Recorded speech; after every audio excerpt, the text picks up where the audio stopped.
Berjumpa di sini. Nah, kali ini kita akan mereview One Piece untuk chapter 1106. Dimana ini adalah satu chapter yang wah banget, definisi Oda cooking nih. Let him cook is real. Yang epicnya dapat, emosionalnya dapat, brutalnya juga dapat. Yang jadi ingat di chapter 1044 lalu yang bahkan bikin dunia permangaan cukup geger di pertengahan 2022 terkait munculnya Sangat Nika dari karakter utama kita. Nah, tapi oke lah, kita bahas aja ya. Dan lagi-lagi, karena ini video review, berbeda dengan recap di full OP sebelumnya, jadi akan ada pendapat, tanggapan, dan insight dari channel Devil Nomi terkait patch dan panel per panelnya. Jadi pastikan kalian tonton video sampai habis agar tidak ada informasi yang miss dan juga setengah-setengah. Dan sebelum masuk ke video, lagi-lagi buat para players baru channel ini, langsung subscribe dan nyalakan bel notifikasinya ya.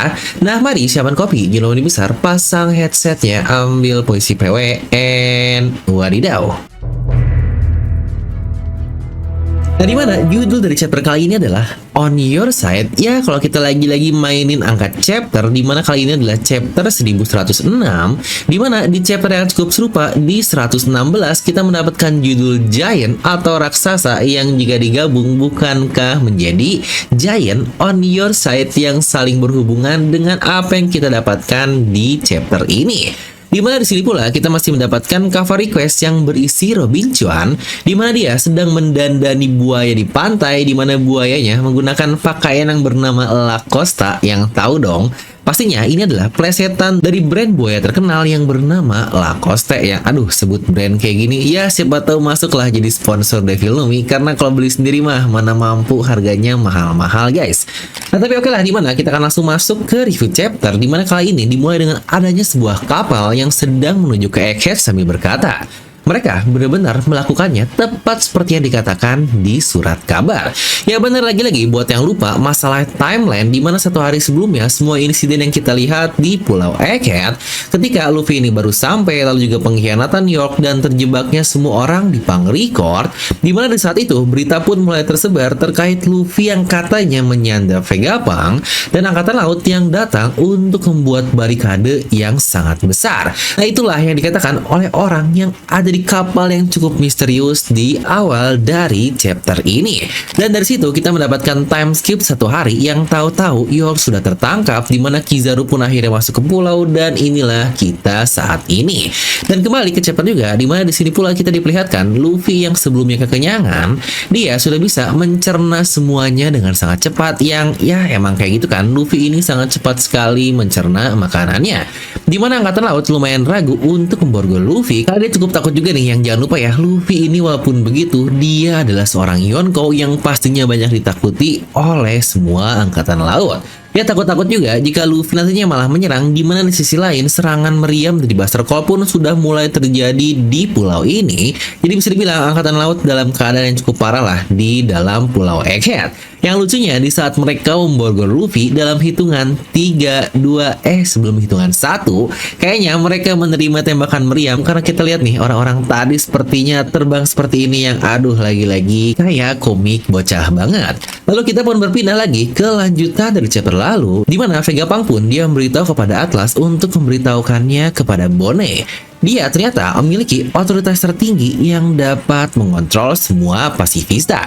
Dan Bone pun berteriak, "Ayah, hentikan! Tolong kami semua agar bisa keluar dari sini." Yang terima kasih kepada suara Bone, semua pasifista malah kembali menyerang angkatan laut. Yang bukankah dari sini sudah kita lihat berapa kali pasifista ini berpindah-pindah dalam penyerangannya. Yang awalnya dikontrol oleh Admiral, lalu berpindah ke Vegapunk, berpindah lagi ke Gorosei, dan sekarang berpindah lagi ke Bone. Jadi mana kita pun diperlihatkan di satu double patch yang sangat-sangat luar biasa sekali, di mana semua pasifista, terutama Mark T, mulai menembaki kapal perang dari angkatan laut, yang sebenarnya ini definisi kekeosan yang terjadi di Pulau Egghead. Semua angkatan laut yang merasa aman berada di kapal, malah berbalik dalam keadaan yang sangat berbahaya. Ini adalah definisi brutal yang sungguhnya Oda perlihatkan kepada kita. Nah, buat yang masih ragu nih sama kekuatan dari pasifista ini, yang saya bilang juga di chapter lalu, kalau serangan-serangan pasifista berhasil menembaki Kuma Bone yang dalam keadaan melayang, itu bisa menjadi one hell of attack yang sangat-sangat luar biasa, yang makanya pastinya dia membutuhkan bantuan lain atau hal unik lain untuk dapat membuat mereka dapat selamat. Karena terlihat dari sini saja, lasernya bisa ngancurin kapal perang angkatan laut yang sebesar itu. Ingat ya, ini kapal perang, definisi kapal super besar, super kuat yang terbuat dari baja-baja hebat, dan lasernya bisa menghancurkan hal tersebut, yang bukankah dari sini dapat kita bilang serangan dari laser pasifista ini sangat-sangat kuat sekali. Yang jangan lupa itu kapal perang ya, gimana tubuh manusia biasa. Yang wajar sih, bahkan prototipenya saja di pre-timeskip lalu yang hanya berjumlah satu saja sudah bikin satu kru utama kita, yaitu topi jerami, dalam keadaan terpojok. Nah, di mana Vegapunk pun di sini masih melanjutkan monolognya seperti di chapter lalu terkait pasifista yang bisa membunuh Bonney. Di sini dia pun berkata, "Bonney, ada satu hal yang terus menghantuiku setiap malam, yaitu membayangkan kau dibunuh oleh ayahmu sendiri. Dan Kuma di sisi lain, sebuah pemikiran kau yang membunuh anak perempuan kesayanganmu itu saja sudah membuatku mual. Inilah pada akhirnya saya memutuskan bahwa setiap robot cloning yang diambil dari genetikmu dan memiliki wujud sepertimu akan diprogram untuk selalu menuruti perintah dari Bonney. Ya, Bonney, mereka akan memprioritaskan perintahmu bahkan di atas orang-orang tertinggi di dunia ini atau yang kita kenal dengan Gorosei." Dan ini adalah kata-kata yang sejujurnya bikin saya cukup merinding. Tidak peduli jika seluruh dunia bahkan dikatakan dengan turn planet di sini, yang pasti secara nggak langsung merepresentasikan para Gorosei yang berarti planet juga. Nah, baik lagi, tidak peduli jika semua planet melawanmu, Kuma akan selalu ada di sisimu. Ya benar, itulah yang menjadi judul dari chapter kali ini, yaitu On Your Side, yang wadaw, Oda emang gak pernah main-main sih bikin kata-kata yang buat merinding seperti ini. Dan Vegapunk yang sadar betul akan perbuatannya pun, dia berkata lagi sambil melanjutkan, "Ini adalah keegoisan yang berani saya ambil dan saya tahu betul jika rahasia ini terkuak, akan ada konsekuensi yang akan saya terima." Dimana di panel Vegapunk berpikir seperti itu, Saturn yang sadar akan perbuatan Vegapunk pun, dia akhirnya dengan cepat menusuk Vegapunk menggunakan kakinya yang kuku tajam dan akhirnya menembus tubuh dari Vegapunk ini. Bahkan di tengah hal itu, Vegapunk masih melanjutkan monolognya. Pengkhianatan di tingkat setinggi ini jelaslah akan dihadapkan dengan hal yang tidak dapat dimaafkan. Saturn pun langsung memerintahkan Kizaru untuk membunuh semua orang yang ada di pulau ini dengan cepat, di mana Kizaru pun langsung terbang lagi dan menembakkan laser-laser ke arah Kuma, Bonney, Atlas, dan Franky yang sebelumnya terjatuh. Di sini pun Sanji dalam keadaan terbang karena sebelumnya terlihat dia datang untuk menyelamatkan Bonney, yang di sini juga sama sih, serangan-serangan laser Kizaru berhasil menembus tubuh semuanya termasuk Sanji, karena sepertinya satu serangan yang tertuju kepada Bonney berhasil Sanji tahan dengan kakinya yang bisa kita lihat dari panel ini. Yang lagi-lagi gentleman banget nih koki kita tersebut. Ya, walau buat para fans Zoro yang akhir-akhir ini dihujat nih sama fans Sanji karena dibilang butuh bantuan untuk lawan Lucci yang kita lihat di chapter lalu. Nah, bisa kalian balikin lagi nih di chapter ini. Sanji yang sebelumnya janji kepada Bonney mau menolong Vegapunk di chapter lalu, lah di chapter ini dia malah ngebiarin kakek tua tersebut tertusuk dan Sanji sendiri ikut terserang oleh Kizaru yang gimana nih para fans dari Zoro. Lalu tepat saat Kizaru berpindah untuk menebas Kuma dan Bonney menggunakan Ama no Murakumonya, Luffy yang dari jauh dia pun langsung menonjok Kizaru dan membuatnya lagi-lagi terhempas sangat jauh. Yang gak kebayang sih, pedang cahaya ini seharusnya memang bisa menebas dan motong orang dengan sangat mudah. Tapi mungkin detail kecil dari panel ini pun terlihat Kuma bergerak lagi untuk melindungi Bonney, yang kayaknya instingnya ini hanya ada untuk menolong putri kecilnya, yaitu Bonney. Dan untuk Luffy ini gila loh, dia nyerang Kizaru secepat itu dari jarak yang sangat-sangat jauh, yang bisa dibilang itu dari lokasi dia makan sebelumnya.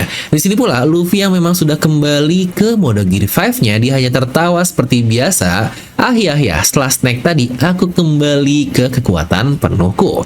Mari kita bersenang-senang. Let's have some fun. Yang kita pun mendapatkan backsound irama dari Don Toto, detak jantung Luffy, yang itu pun berirama ke satu pulau di Egghead ini.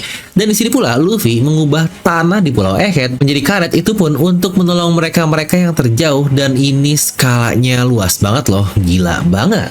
Bahkan kapal angkatan laut yang berada di luar pulau pun berkata kalau apakah pulau pulau tersebut bergoyang, ya benar goyangan itu pasti dampak elastisitas dari karetnya Luffy. Yang gila nih, Luffy seakan-akan mengubah satu pulau menjadi karet. Yang di sini pula kita diperlihatkan bagaimana reaksi Saturn yang kaget dan Kizaru yang memegang kepalanya. Bonnie pun langsung berlari ke arah Vegapunk untuk menolongnya yang sebelumnya tertusuk oleh Saturn. Kita pun diperlihatkan suara Drums of Liberation Luffy yang ternyata kembali menghidupkan robot Ancient dan dia mulai bergerak sedikit demi sedikit. Yang berarti momen sebelumnya itu cuma sampai matanya menyala saja dan di sini pun sudah terlihat bergerak sedikit. Bonnie pun tentu saja ikut mendengar ritme Dondototo tersebut dan mengingat flashback bersama ayahnya Kuma terkait katanya Nika yang selalu tertawa sambil diiringi ritme tersebut. Bonnie hanya termenung melihat Luffy dan sepertinya Vegapunk yang sadar akan hal itu pun mulai berkata, "Ah, aku tahu. Ternyata kau belum berhasil ya menghubungkan benang-benang itu semua ya, Bonnie. Itu pun sama seperti aku sebelumnya, sampai pada akhirnya aku melihatnya dengan kedua mataku secara langsung."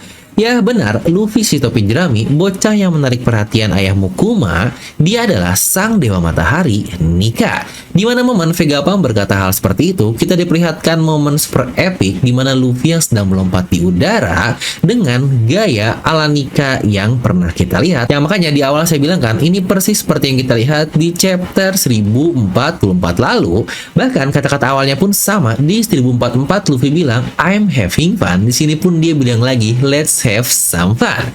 Dan Bonnie yang baru nggak akan hal itu pun dia langsung meneteskan air matanya. Dan yang menarik lagi-lagi, detail di panel Kuma ini terdapat efek shock nih di depan matanya. Yang apakah secara nggak langsung Kuma kaget juga mendengar kata-kata Vegapunk padahal dia sudah dalam keadaan vegetatif. Yang jangan lupa di sini terlihat ya, Kuma ngelihat ke atas padahal sebelumnya terlihat Kuma ini dalam keadaan duduk, yang berarti bisa dibilang Kuma sangat fokus untuk melihat nikahnya Luffy. Dimana Vegapunk pun melanjutkan lagi, "Buster Call, hal kecil seperti itu nggak akan berpengaruh baginya. Orang-orang di seluruh dunia sudah menunggu kedatangan sang Dewa Matahari ini selama berabad-abad lamanya." Dimana kata-kata Vegapunk ini pun berhubungan dengan halaman terakhir di chapter ini. Dimana kita berpindah ke area northeast dari Pulau Egghead, Angkatan Laut melapor terdapat kapal super besar yang datang ke area pulau. Yang wajar sih, mereka kaget dengan besarnya kapal ini yang bisa kalian lihat sendirilah. Kapal Angkatan Laut saja, walau ini bukan kapal perang utamanya sih, seperti yang kita lihat perbandingannya di chapter 1090, walau sedikit lebih kecil, tetapi termasuk keukuran kapal yang sangat besar dibandingkan rata-rata kapal di lautan. Dan kapal Elbaf ini yang, wah ini gila banget boys, kapal segede itu cuma setinggi bagian bawah dari kapal Elbaf doang, yang ini kacau banget. Yang lagi-lagi detail kecil yang mungkin akan bisa adalah terkait area Northeast. Ini pun sudah pernah ada singgung dari log post Nami dan kata-kata Vegapunk bahwa Northeast ini lokasi dari Pulau Elbaf, yang benar saja mereka pula lah para ras Elbaf yang datang dari pesisir daerah Northeast ini. Ya, Oda emang selalu konsisten dan gak pernah lupa nih detail kecil yang walau sebenarnya ini gak penting-penting banget. Nah lanjut, di sini pun Angkatan Laut berkata itu mereka tidak dilakukan lagi, tapi saya pikir mereka sudah bubar lebih dari 100 tahun yang lalu. Angkatan Laut pun kebingungan sambil berkata, kenapa bajak laut raksasa ada di sini? Dan kita tentu diperlihatkan dua raksasa yang menjadi pemimpin bajak laut tersebut, yaitu Dory dan Brogy. Di sini Brogy ngomong, lihat mereka Dory, mereka bertanya ngapain kita di sini.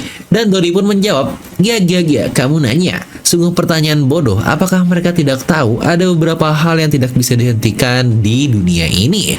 Dan Brogy pun berkata, gak baba, kita di sini untukmu, topi jerami. Dan Dory berkata lagi, haruskah kita sekarang memanggilnya Sun-God? Yang akhirnya ini adalah definisi penutup chapter yang sangat-sangat wadidaw. Nah, sebelum masuk ke bagian analisis, kebetulan juga nih, karena lagi-lagi kita sedang membahas terkait Sun-God yang dipuja semua orang yang menginginkan datangnya Fajar atau Dawn di dunia One Piece, yang bukankah pas juga buat kalian yang lagi nyari Dawn untuk membuat diri kalian lebih terhighlight dari para wibu yang lain, yang gila nih, gercep banget kalian semua yang mau dapetin merchandise tambahan untuk pembelian kaos limited di video recap kemarin. Dapatkan limited edition Sun-God Nika ini yang hanya tersedia 20 pieces. Untuk kaos ini pula hanya diproduksi satu kali dan jika sudah habis tidak akan diproduksi lagi, yang tentu saja biar sangat eksklusif sekali dong, kalian tidak akan kembar dengan orang lain. Dan spesial untuk pembelian di minggu ini, sejak video ini rilis sampai hari Minggu nanti, kalian akan mendapatkan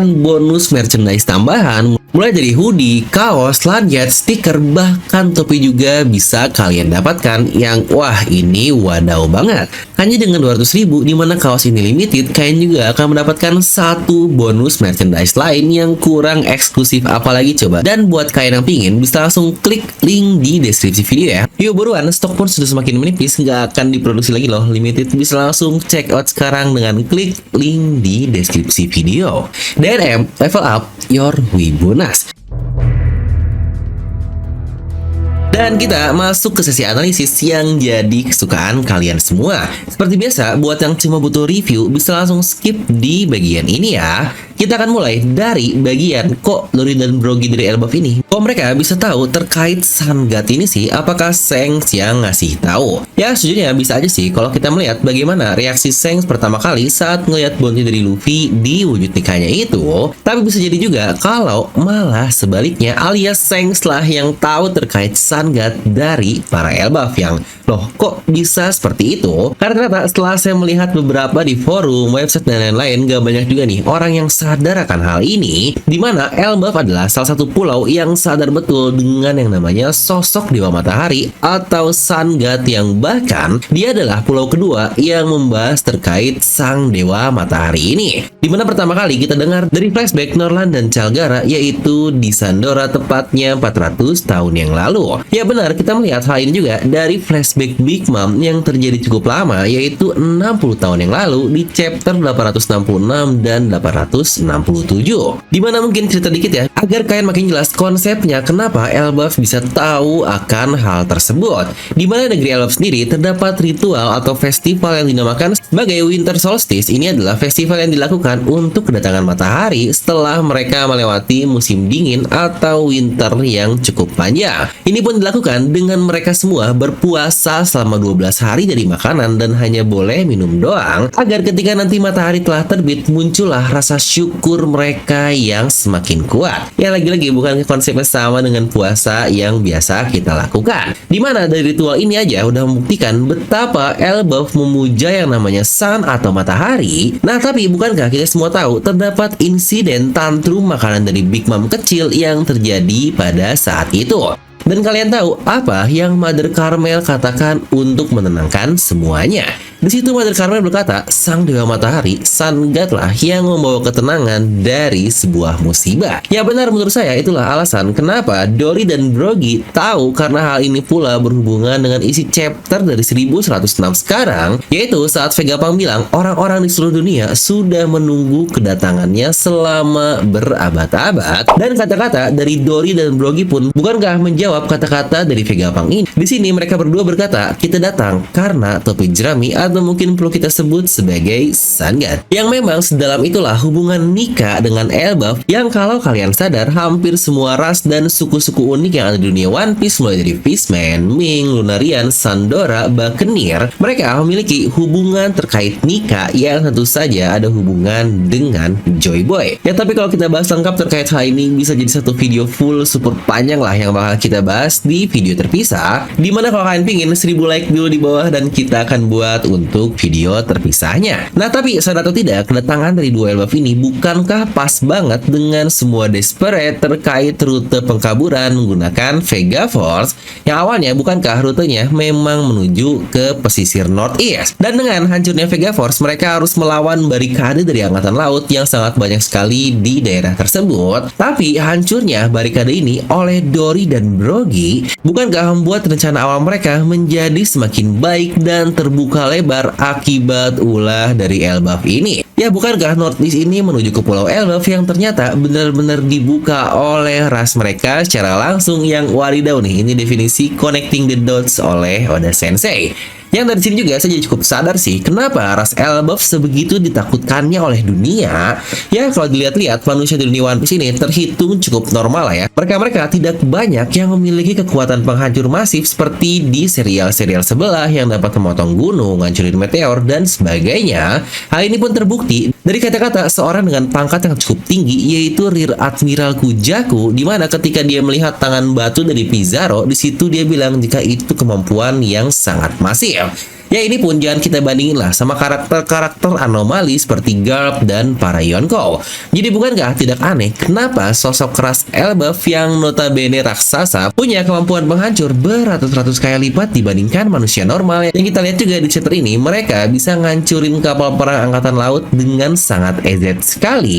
Ya walau kalau dari sisi power scaling jelas lah ya, sulit untuk ras Elbaf ini langsung bisa kita sandingkan sama sosok-sosok seperti Luffy, Kizaru, Saturn. Makanya di sini saya mengambil komparasinya dengan manusia normal yang notabene mayoritas lah di dunia One Piece, dan itu pun banyaknya dari para angkatan laut, yang terlihat bagaimana Elbaf bisa ditakuti oleh para pemerintah dunia. Ya mungkin yang menjadi pertanyaan kita semua adalah apakah Shanks ikut ke Egghead atau tidak? Yang walau saya pribadi sih lebih srek ya kalau dia nggak ikut, biar ini jadi bajak laut raksasa sajalah yang memiliki hubungan koneksi dengan topi jerami. Oh ya, mungkin sedikit tambah nih, karena banyak yang bilang salah satu alasan kenapa ras Elbaf tahu sekali dengan Nika karena dulunya Joy Boy adalah dari ras raksasa yang terlihat dari topi jerami di Marijoy sana ketika dihadapan oleh Imo. Yang sebenarnya bahasa tentang ini pun sudah pernah saya bahas di video terpisah, di mana saya merasa jika Joy Boy adalah ras Elbaf, rasanya topi jerami ini terlalu kecil untuk bisa digunakan oleh seseorang dengan ukuran sebesar Elbaf ini. Dimana teori yang pernah dibahas oleh channel Filnomi, jika ukuran dari topi jerami ini mungkin hanya beberapa kali lipat lebih besar dibandingkan manusia biasa, dan kandidat yang paling memungkinkan jika tidak ras Lunarian yang memiliki tinggi sebesar 6-7 meter, ya tentu saja itu adalah ras Buccaneer yang contohnya seperti Kuma juga, yang memiliki ukuran tubuh yang cukup serupa lah di sekitaran 6-8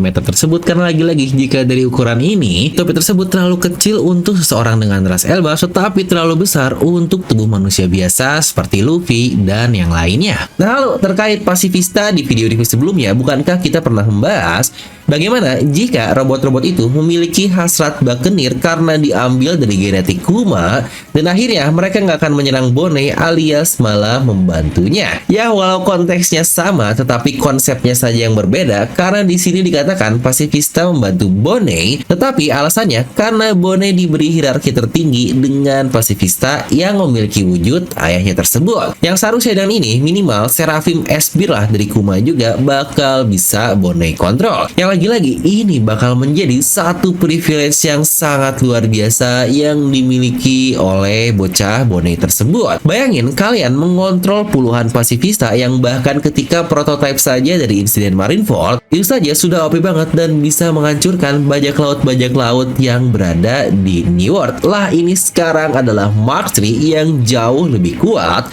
Plus ada juga Seraphim dengan kemampuan Nikyu yang sama dengan Kuma aslinya. Yang wah ini bakal gila banget sih. Yang lagi-lagi kalau nggak dipakai mah yang bener aja rugi dong. Yang sejujurnya tanpa bantuan Elbaf pun, kalau pasifista bisa kembali ke kontrol dari pihak aliansi, mereka sudah hampir pasti dapat selamat. Yang lagi-lagi perlu diingat ya, ini Mark III yang kemampuannya super gila. Yang bahkan di chapter ini pula kita melihat kekeosan yang diciptakan hanya oleh 50 pasifista dari Mark III saja. Nah tapi ngomong-ngomong terkait match up, lagi-lagi Luffy ini dia ngehajar Kizaru mulu loh. Yang kira-kira siapa ya yang bakal ngehajar Saturn? Karena hanya dua orang yang terlihat menyentuh Gorosei, yaitu pun Bone dan juga Kuma. Nah apakah Bone yang tahu kalau Luffy adalah seorang Nika ini akan kembali membangkitkan persepsinya yang selama ini sudah melemah? Ya di beberapa chapter lalu pun bukankah Saturn menjelaskan alasannya seperti apa, dimana Bone dengan kekuatan penuh Nikai's future-nya akan balas dendam ke sosok yang membuat hidupnya plus hidup ayah angkatnya plus hidup ibunya yaitu Ginny sengsara. Ya menurut saya nggak ada sosok lain sih yang lebih cocok membunuh Saturn selain Bone ini. Dengan dia yang kontrol pasifista, ini bakal menjadi kekalahan menyakitkan bagi Saturn, sang warrior god of defense science yang dikalahkan oleh mesin buatan saintis atau ilmuwan manusia biasa yaitu Vegapunk dan seorang bocah yaitu Bone. Dan dari sini saya benar-benar nggak bisa ngeliat nih momen dimana Bone tidak join sebagai nakama dari topi jerami. Itu pun setelah dia tahu tahu semua hal terkait Luffy yang mendapat perhatian dari Kuma, apalagi ternyata dialah Nika yang dipuja-puja. Ya, momen dia nangisin Kuma juga bukankah sudah cukup mirip dengan momen I Want to Live dari Tante Robin kita. Nah, dan kita masuk ke pendapat saya channel pribadi, yaitu Devilnomi untuk chapter 1106 ini. Dan seperti yang saya bilang di awal tadi, ini adalah chapter yang brutal, epic, emosional, yang bikin merinding lah. Beda sama chapter sebelumnya yang tensinya kembali menurun. Jadi untuk chapter ini akan saya beri nilai 9,5 dari 10 yang bukan 11 ya. Dimana dari kata-katanya, artnya, wah ini sudah wadaw banget. Dan sesuai prediksi kita juga, Luffy pasti bakal beraksi. Dan robot Einstein pula sudah mulai terlihat bergerak di sini. Ya walau entah nih judul chapter ini By Your Side. Padahal jika dilihat dari isinya, bukankah lebih fokus membahas Sun God Nika dengan poin-poin dia sebagai sosok dewa kuno. Ya bukankah lebih bagus jika judulnya adalah Ancient God, yang biar sesuai lah dengan prediksi kita di minggu lalu. Ya tapi poin yang saya suka juga adalah harusnya dengan Luffy yang menghajar Kizaru cukup membuktikan ya di sini Luffy makan karena usahanya sendiri mencet-mencet tombol mesin insan tersebut. Yang pada akhirnya dia pun pindah ke sana untuk dapat makan dengan lebih dekat lagi. Karena dari sini Luffy bisa membuktikan dia bisa selamat tanpa bantuan pihak A, B, C yang membuktikan jika dirinya dapat mandiri dan cocok sebagai seorang Yonko. Nah jadi itulah untuk review kali ini, di mana beberapa bahasan terkait Sun God, Matahari, Nika, Joy Boy, dan ras-ras yang berhubungan dengan mereka ini sudah cukup sering lah kita bahas di video Mega Theory dari channel Devilnomi yang bakal cukup mind-blowing. Dan buat kalian yang mau tahu lebih dalam atau bisa ngulik lagi di playlist dari Mega Theory ini ya, jika kalian penasaran. Nah oke lah, terima kasih buat para players yang sudah nonton sampai sini. Jangan lupa untuk subscribe dan nyalakan bel notifikasinya juga ya. Bantu support dengan join membership atau beli merchandise dari Devilnomi. Dan seperti biasa, like aja kalian suka, dislike aja kalau suka, jangan lupa untuk subscribe dan juga share ke teman kalian. Gue Devilnomi pamit and I'll see you guys next time.